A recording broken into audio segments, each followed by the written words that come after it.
మరి ఏఐసిసి తీర్మానాన్ని ఈయన ఎందుకు ఉల్లంఘించిండు కూడా చెప్పాల్సినటువంటి అవసరం ఉంది. తీర్మానం ఎవడు పెట్టిండ్రు, మీకు మీరే తీర్మానం పెట్టుకుర్రు. దాని బ్యాక్గ్రౌండ్లోనే కామారెడ్డి డిక్లరేషన్. ఆ కామారెడ్డి డిక్లరేషన్ ఎవడు పెట్టామన్నాడు. మీలో బీసీల రిజర్వేషన్లు మాకు ఎక్కువ సీట్లు ఇవ్వమన్నారా, 42% స్థానిక సంస్థలు ఇవ్వమని అన్నారా?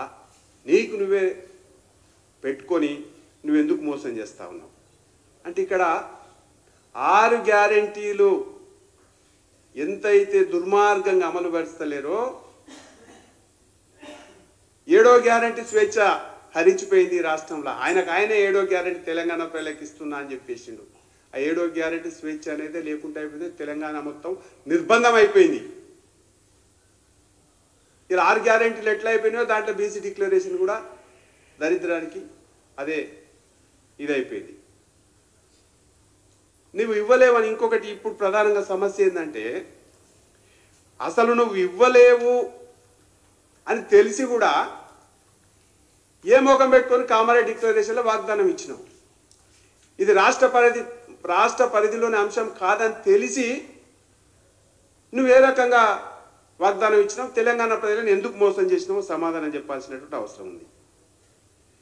ఇంకా గొప్పగా చెప్పుకుంటున్నాడు ఈయన కామారెడ్డి డిక్లరేషన్, తర్వాత ఇంతకుముందు చెప్పినట్టు ఉదయపూర్ డిక్లరేషన్ అన్ని పక్కకు పెట్టేసి ఇలా బీసీలకు న్యాయం చేసేందుకు నేను పుట్టినా, నా జీవితమే బీసీలకు అంకితం, గొప్ప గొప్ప మాటలు మాట్లాడుతున్నావు కదా. నీ మంత్రివర్గంలో బీసీలకు ఎన్ని మంత్రి పదవులు ఇచ్చినావు? ఇది కూడా ప్రజలకు చెప్పాల్సినటువంటి అవసరం ఉంది. బహుశా 2 మిగతా వాళ్ళకి ఎన్ని ఇచ్చినా కూడా సమాధానం చెప్పాలి. ఇవాళ ఢిల్లీలో జరుగుతున్నటువంటి సభల నేనేం న్యాయం చేసినానని. నువ్వు 56 కార్పొరేషన్ చైర్మన్లు ఇచ్చినావు. దాంట్లో బీసీలకు ఎన్ని ఇచ్చినా కూడా ఇవాళ ఢిల్లీలో నువ్వు చెప్పాలి, బీసీలకు నేను ఇది న్యాయం చేస్తున్నా, మంత్రి పదవులు 50% ఇచ్చినా, అదే రకంగా ఇక్కడ కార్పొరేషన్ చైర్మన్లలో 50% ఇచ్చినా, గివ్ లిస్ట్ అని ధైర్యం దమ్ము ఉంటే నువ్వు ప్రకటించాలని చెప్పేసి నేను డిమాండ్ చేస్తా ఉన్నా. నీ ముఖానికి ప్రతి సంవత్సరం 20,000 కోట్లు బడ్జెట్లో పెడతాన్నావు. 2 బడ్జెట్లు పెట్టినావు. మొదటి బడ్జెట్లో ఎన్ని పెట్టినావు, ఎన్ని ఖర్చు చేసినావు? ఇవాళ ఇప్పుడు మొన్న బడ్జెట్లో 11,000 కోట్లు పెట్టినావు. దాంట్లో ఎన్ని కేటాయిస్తావు? వీటిపైన కూడా సమాధానం చెప్పాలా. ఢిల్లీ బీసీ గర్జనల ఎందుకు ప్రజలను మోసం చేస్తున్నావో చెప్పాల్సినటువంటి అవసరం ఉంది. తర్వాత ఇవాళ కొత్త డ్రామా, ఇది చెప్పాల్సినటువంటి అవసరం ఉంది. 9వ షెడ్యూల్ పేరు మీద ఇలా ఢిల్లీలో ధర్నా చేస్తుంది. శాస్త్రీయంగా కులగణన చేస్తే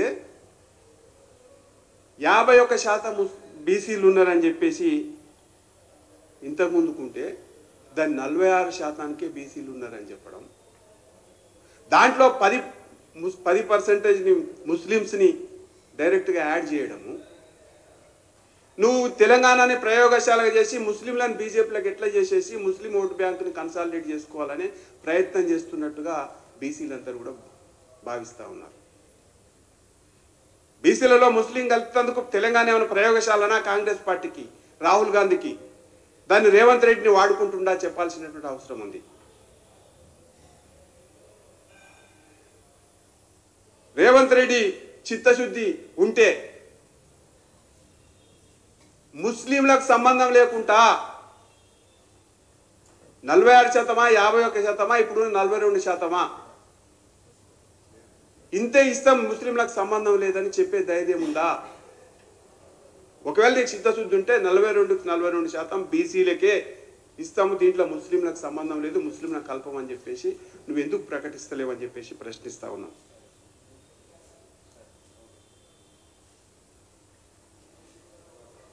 అసలు